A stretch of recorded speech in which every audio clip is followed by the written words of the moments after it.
What time is it? It's time to talk about Jabba watches. There's never been a shortage of Star Wars themed watches over the years.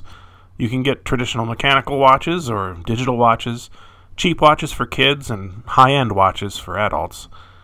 The choices for Jabba the Hutt themed timepieces have been somewhat more limited, however.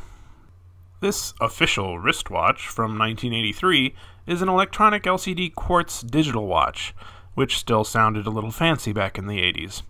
It was manufactured by Bradley, who made a surprising number of Star Wars watches back in the day. Made of glass and metal, it's actually a pretty nice watch, not like the plastic throwaway watches that are made for kids today. It features Jabba himself on the front, and it's notable that it portrays him as being completely green in color. When you consider that this was what the only toy available at the time looked like, and this was what Jabba looked like in the film, that seems like an interesting choice to make. This was definitely a kid's watch, though. It seems extremely small on my arm, and of course the band is much too short for me to actually wear it. Bradley also made an analog version of this watch, and I think this one is my favorite. It reminds me a bit of the classic Mickey Mouse watch design. We get the same drawing of Jabba as on the other watch, but you can see a lot more of it on this one. And here are the two watches together. The analog one isn't any bigger than the digital one. It's a little too bad that it's too small for an adult to wear. For our next entry, we're going to fast forward all the way to 2005. Star Wars is at BK. What'd I tell you about the blasting? Get a watch for $1.99 with any value meal. Own the DVD now.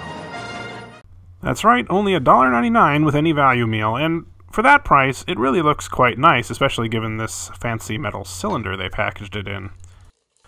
The watch itself is digital and double-sided, meaning that you can rotate the watch display, allowing you to show both sides of the band, depending on which one you wanted to show off. One side has Jabba on it, and the other side had Slave Leia.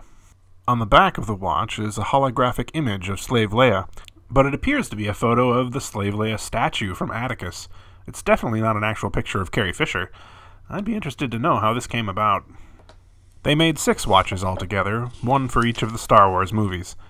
They were dubbed Have It Your Way watches, to go along with the chain's slogan.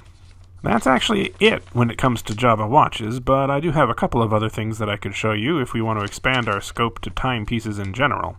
Bradley, who made the kids' watches I showed you earlier, created proposals for a broad range of Star Wars clocks and watches, most of which never actually saw the light of day.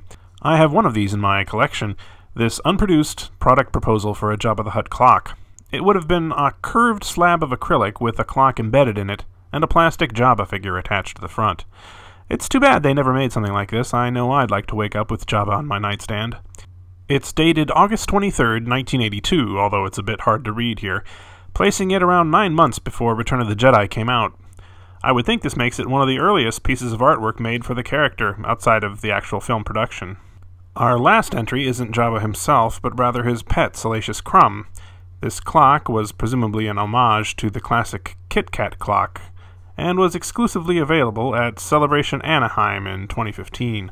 Like the Kit Kat clock, Crumb's eyes and tail move together, and it's really quite a charming effect.